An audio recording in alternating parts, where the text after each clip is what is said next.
pakikipaglaban kontra korupsyon upang sa ngayon may parating namin sa lahat ng nasa posisyon, sa lahat ng nasa taas, na ang mga kabataan ay pagod na at sawa na sa korupsyon na nangyayari sa ating bansa.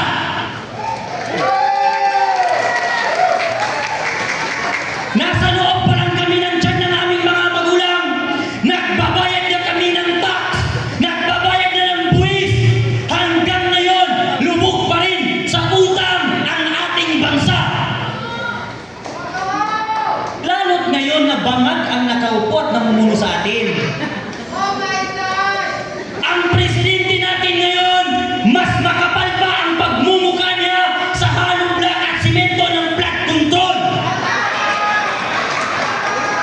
Kung hindi makapal ang mukha niya sa dinami-dami ng Pilipino at estudyante na lumalabas sa kalsada upang ipanawagan na Marcos resign, dapat bumaba na siya. Ang ating presidente puno ng fake news. Kaya nung pinatawag ako sa CIDG, sabi niya sa akin, kilala mo ba si Atty. Topacio? Sabi ko sa CIDG, oh, kilala ko yun. Sabi niya, saan mo nakilala? Sabi ko sa Facebook, sikat yun eh.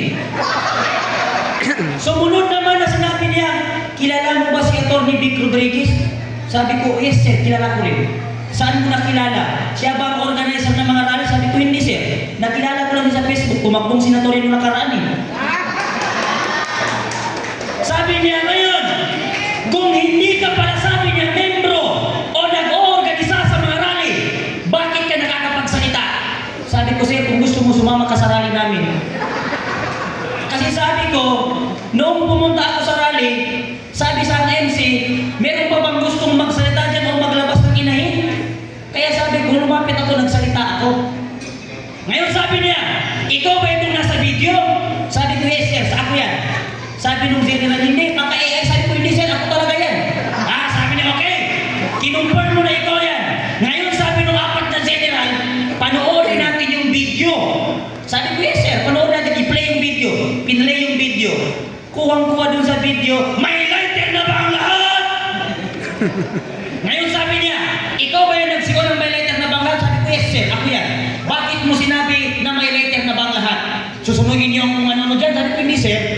Kaya ko sinigaw na may lighter na ba ang lahat kasi magka-candle lighting kami.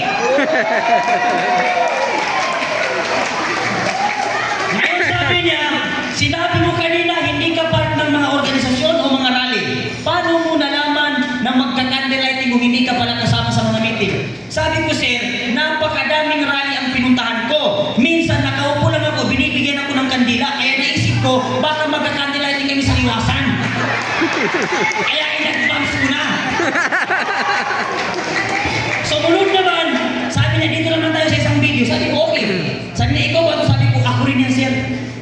Ngayon, yung nasa video na yun, within 30 minutes, lulusobin natin ang Mindiola. Ikaw ba yung nagsabi niya? Sabi ko, hindi, sir. Magkaibang boses eh. Sabi niya, kung hindi ikaw yan, sino yan? Sabi ko, hindi ko alam, sir. Kasi hindi ako nag-i-stay sa stage. Nandun ako sa sasakyan. Sabi niya, kayo sa sasakyan sa'yo o sa organizer o private? Sabi ko, hindi, sir. Tok-tok. Sabi niya, anong tok-tok? Sabi ko, yung tatlong time. Sabi niya, yun. Hindi pupunta ang mga tok-tok doon kung walang organizer na nagbayad. Sabi ko, mali ka na naman, sir. Ang tok-tok na sinasabi ko, sabi ko, yung mga sira na nakaparada sa Liwasan Bonifacio, nakisilong ako, umuulan eh. Ngayon, 4 oras kami sa loob ng CIDG, 4 na general ang nag-iimbestiga sa akin. Sinarado ang pinto. Lahat nag-close. Sabi niya ngayon, ibulong mo sa amin kung sino. Ang kilala mo ba yung MC o kahit sino doon? Sabi ko, sir, kahit lutuin mo ako dito, wala akong masabi kasi hindi ko kilala kung sino mga organizer na sinasabi mo. Volunteer akong pumupunta sa rally. Saan mo nakita yung mga rally? Bakit ka nakakapunta? Ang daming vloggers eh. Naglalay, kaya nakikita ko kung saan yung may rally, pumupunta ako doon. Sabi niya, ngayon, hindi pala ikaw yan. So sino ba sabi niya, yung nagsisigaw na yan, na 30 minutes, lulusubin ng Mindiola. Sabi ito, pasupin ang mong tigi patrol. Ipatawag mong tigi patrol kung gusto mo malaman ng katotohanan. Kasi yan yung nagpalabas ng video. Sabi ko sa kanya, Paglabas ko ng CIDG, sinarubong ako ng TV Patrol. Sir, pwede ka ba namin ma-interview? Sabi ko, oo naman pwede. Anong naging reaksyon mo? Anong naging nung pinadala ka ng subpina? Sabi ko, gago ka ba?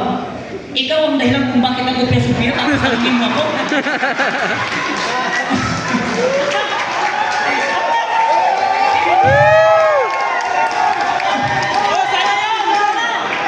Sabi ko ng TV Patrol, gago ka ba? Ikaw yung dahilan kung bakit ako pinasubpina, tapos niyo tatanungin mo ako kung hindi ako nagulat? Tano sa ito. Kaya tayo ngayon mga kababayan, sabi ko sa CIDG, kahit 100 truck pa ang subpina na ipadala nila sa bahay namin, handa kaming ipangalandakan at ipagsigawan ng Marcos resign at papalagutin ang lahat ng politikong sakot sa nagawan sa ating bansa. Mabuhay tayong mga Pilipino, mabuhay ang hangpanang maisog, mabuhay! Okay.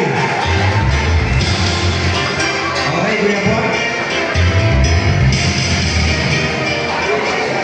No. Hindi galit si Kuya Boy. Normal niyang boses yan. So, muli, palapakan natin mula sa youth sector. Kuya Park, Pangawilan. Pwede niyo po hanapin yan sa Facebook, TikTok, Kuya Park lang. Ang susunod po